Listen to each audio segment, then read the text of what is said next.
നമസ്കാരം കൂട്ടുകാരെ, ഞാൻ പീറ്റർ ചോളു. ഇന്നത്തെ വീഡിയോ എന്ന് പറയുന്നത് കറ്റാർ വാഴ പൂത്തു നിൽക്കുകയാണ്. നിരവധി ആരോഗ്യ ഗുണങ്ങളുള്ള കറ്റാർ വാഴ മികച്ചൊരു ആൻറ്റി ഓക്സിഡൻ്റാണ്. ചർമ്മത്തിനും മുടിക്കും ഏറ്റവും നല്ലതാണ് കറ്റാർ വാഴ. ഫേസിൽ വാഷ് ചെയ്യാനും കറ്റാർ വാഴ ഉപയോഗിക്കാറുണ്ട്. കറ്റാർ വാഴ പൂക്കുന്നത് ഏകദേശം 3-4 കൊല്ലത്തിനുള്ളിലാണ് ഈ കറ്റാർ വാഴ പൂക്കുന്നത്. അനുകൂലമായ കാലാവസ്ഥയിൽ മാത്രമാണ് അത് പൂക്കുന്നത്. അത് നല്ല സൂര്യപ്രകാശം വേണമെന്നാണ്.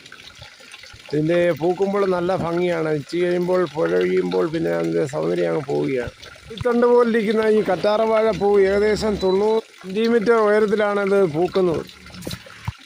ഇത് പൂത്താൽ വാഴക്കൂമ്പിൻ്റെ തേൻ പോലെ അതുപോലെയാണ് ഇതിനകത്തുള്ള തേൻ പോലെ ഇരിക്കും. വാഴയുടെ കൂട്ട് പൂവിനും ഗുണമുണ്ട്. ഈ പൂക്കളുണ്ടാകുന്ന ഓറഞ്ച്, ചുവപ്പ്, മഞ്ഞ, പിങ്ക് എന്നീ നിറത്തിലൊക്കെ ആയിരിക്കും. ഈ ചെടികളും പൂക്കളും കഴിവതും ഷെയ്ഡുള്ള ഭാഗത്ത് വെക്കാതിരിക്കുക. നല്ല സൂര്യപ്രകാശം കിട്ടുന്ന രീതിയിൽ മാത്രം വെച്ചാലേ നല്ല രീതിയിലുള്ള പൂക്കൾ ഉണ്ടാവുള്ളൂ. കറ്റാർ വാഴ വീടിനുള്ളിൽ വളർത്താമെങ്കിലും അതിൽ അവിടെ വെക്കുകയാണെങ്കിൽ അത് പൂക്കാറില്ല. കറ്റാർ വാഴയിൽ ചുളിവെല്ലാം കാണുകയാണെങ്കിൽ അത് തീവ്രമായ ചൂട് അതിനനുഭവപ്പെടുന്നു. അത് ഒരു ഷെയ്ഡിലോട്ട് മാറ്റുന്നതാണ് നല്ലത്. എപ്പോഴും ചുവട്ടിൽ നിന്ന് മുറിച്ചെടുക്കാൻ ശ്രമിക്കുക. ഈ പൂക്കളിൽ നിന്ന് അത് ഉണങ്ങി കിട്ടുമ്പോൾ അതിൻ്റെ വിത്ത് ശേഖരിച്ച് നമുക്ക് പുതിയ കറ്റാർ വാഴ ഉണ്ടാക്കാം.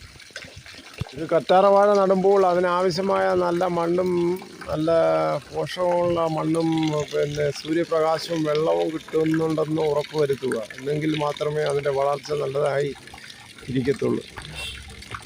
എല്ലാവരും ഒരു മൂടെങ്കിലും വെച്ച് പിടിപ്പിക്കുക എന്നല്ല നോക്കുക. ഇത് ഏറ്റവും നല്ല മെഡിസിനായിട്ടും സൗന്ദര്യ വസ്തുവായിട്ടും ഇത് ഉപയോഗിക്കുകയും ചെയ്യാം. ചില ആൾക്കാർ ഇത് കറ്റാർ വാഴ ജ്യൂസായിട്ടും കുടിക്കാറുണ്ട്. ഇത് അമിതമായാൽ ഗുണത്തേക്കാൾ പിന്നെ ഏറെ ദോഷം സംഭവിക്കുന്നു.